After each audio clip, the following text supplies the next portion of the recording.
You want to know what's really amazing? I was reading this op-ed on the economy back in 2019 because the economy was booming. It was huge.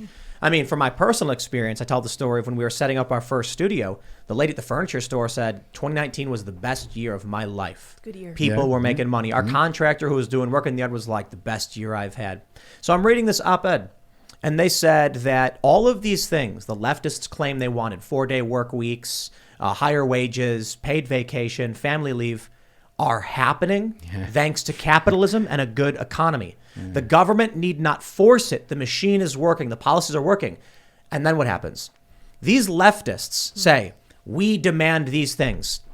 So when these things start happening, naturally, they vote for Joe Biden, who reverses all of the things that Trump did and then end all of that really great stuff and make a terrible economy occur. So the thing is, if you have good economic policy, the economy starts working, starts coming back. The machine starts churning. You got to lubricate the gears, get them going. And when you have bad policy, you put gum in the works, things slow down and fall apart. These leftists seem to think, I know people should be paid more money. I know, we'll force people to pay them more money, as if that manifests money or economic value or labor value. It doesn't. Yeah. So when they came in with the hammer to try and bash the system, which was already doing what they wanted, they broke it. Yeah. Let me introduce a concept here, which I think would be useful to your viewers. They call them service sector refugees. It's kind of at the heart of the pandemic shock that we're facing that's going to create stagflation, which is simultaneous inflation and slow growth or recession. And if you think about what the pandemic has done, it's been like a neutron bomb to our major metropolitan areas. If you think about it, it hits like the core foundation of major cities. It's like the mass transit, it's the entertainment districts, but most of all, it's the high-rise office buildings, right? And so we've gone from a world where in New York or Dallas or Chicago, the high-rise buildings were at 90% occupancy rate or higher. Now they're down like to Kamala's approval rating, like 29, 30%, stuff like that. Now think about this. It's like the white collar folks, to your point as to who's like winning in the pandemic economy, the white collar folks are sitting out in the burbs, right? Commuting on their little iPads or whatever they've got. They're living okay, right? Although they might have to have tofu for turkey, but that's another story.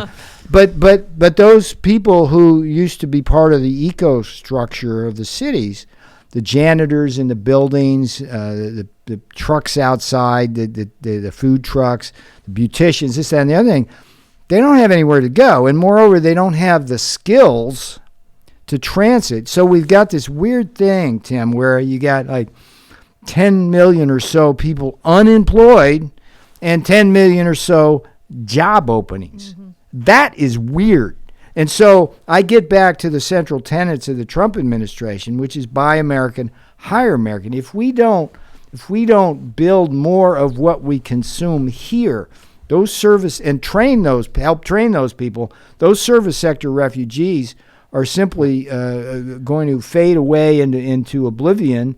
And by the way, I mean, the millennials, as Bannon loves to point out on the War Room, are turning into like modern day serfs. Like you're not going to own a car, you're not going to own a home, but you can put that virtual reality thing on your head, and life looks pretty good there for a while, where you stone out on some Maui Wowie. I would love to ask you this because in the beginning of Trump's presidency, he was kind of battling with the Federal Reserve. He was clashing heads with the Federal Reserve.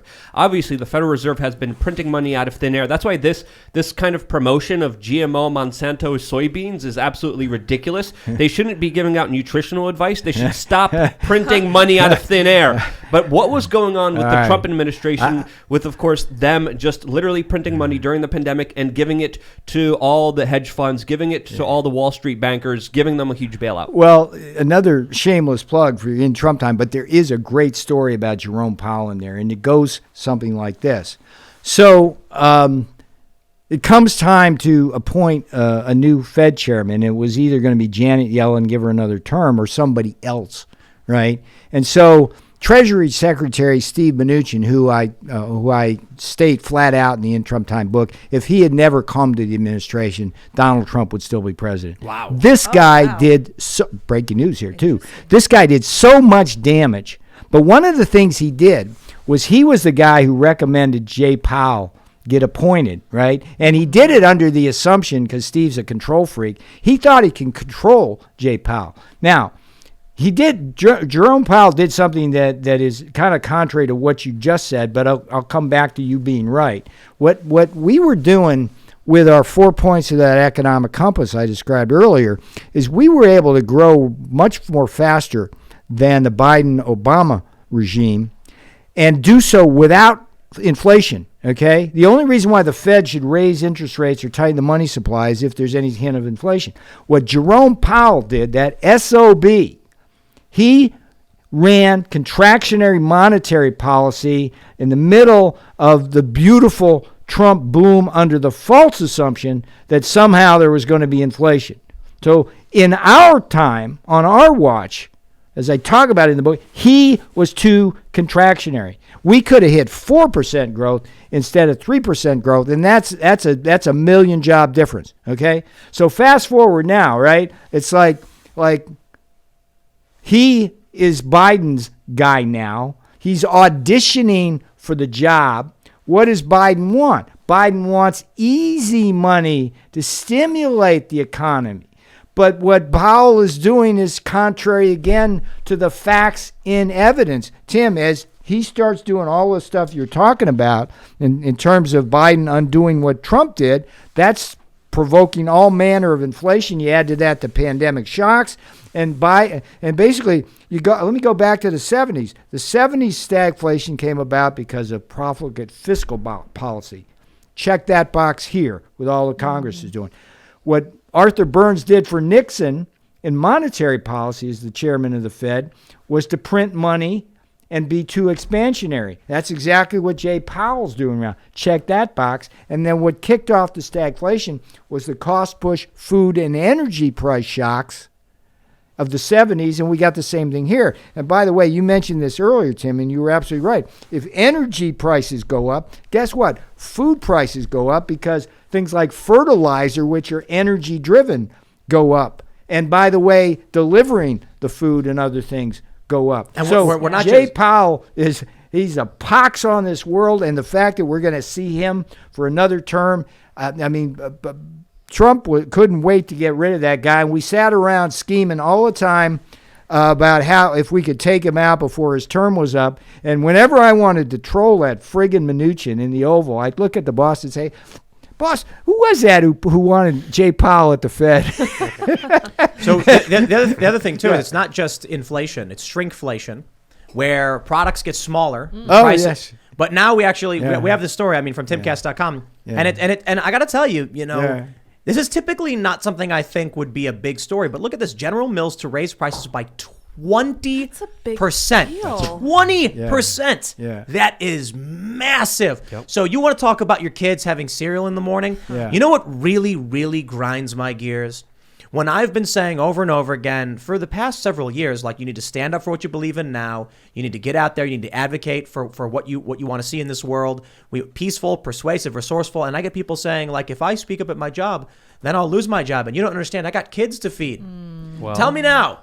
As the food shortages, with the price increases, with the shrinkflation, and they're gonna raise the price. Your rice checks, your Cheerios. The kid wakes up for a bowl of cereal, and now you're wondering why it's 20% more. But not only that, the boxes are smaller, and you're buying twice as often. Yeah, and the food banks are reporting that they're even having a hard time feeding people because of the inflation, because of the supply chain shortages. So Peter, I was going to ask you, how bad does this get? I'm always looking for the silver lining here. It's like parents will need to buy fewer diapers because they won't be able to feed the kid as much. Actually, wait. Obesity's a real problem. And by the way, wait. There's one more point there. You don't got to worry about buying new clothes for your kids when they get bigger. Yeah, they're not going to grow as they don't eat. Thank you very much. Yeah, we do have an obesity crisis. That's right. But Peter, how bad does this get? Where does this? This is what I'm concerned about. And again, I get back to Lydia's question and point. It's like, got a lot of miles on this bod. I have never seen it as bad. This is like the 70s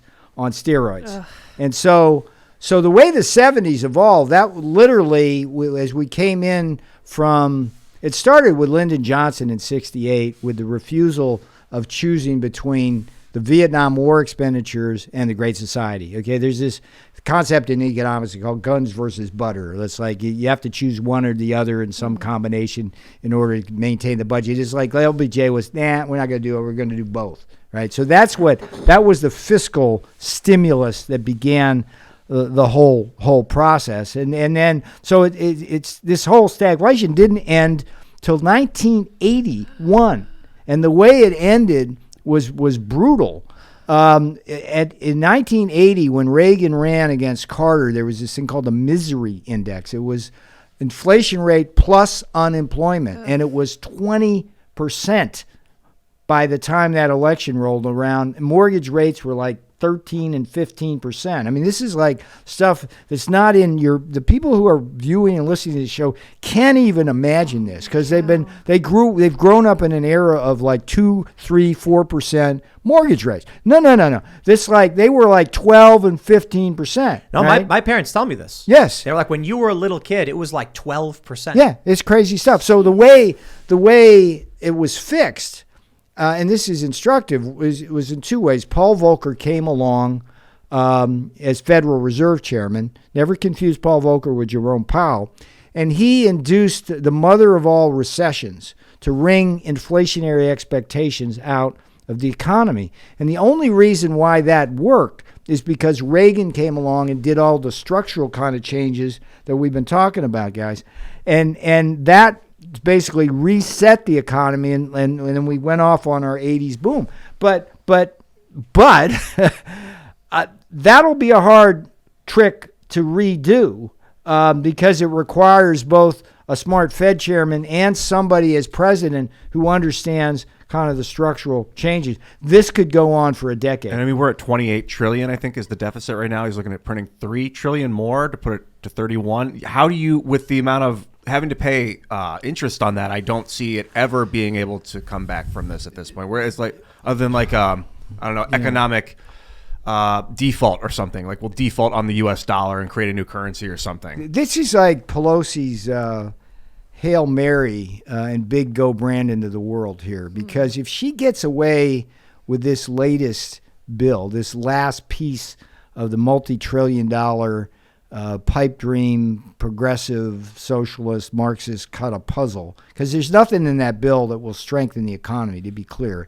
It's mostly a redistribution, and it's a subsidy to China because they're all the ones that are going to be providing the electric vehicle stuff. Okay, let's be clear. If they are able to get this one across the finish line, you're absolutely right that this will be with us and our children and our grandchildren forever. So there's a lot at stake here, and it's like, I think right now we're virtually assured of the Republicans taking back the House, but it may be too late. But the other thing I'll say about that is, like, right now, I'm a Trump guy, right? I'm a MAGA guy, I'm a deplorables guy, right? But there's a battle in the Republican Party itself between the rhino corporatist party of Davos Republicans, represented by Mitch McConnell, Kevin McCarthy, Liz Cheney, Ben Sasse, those folks, Mitt Romney, versus the Trumpers, who really want things like secure borders, fair trade,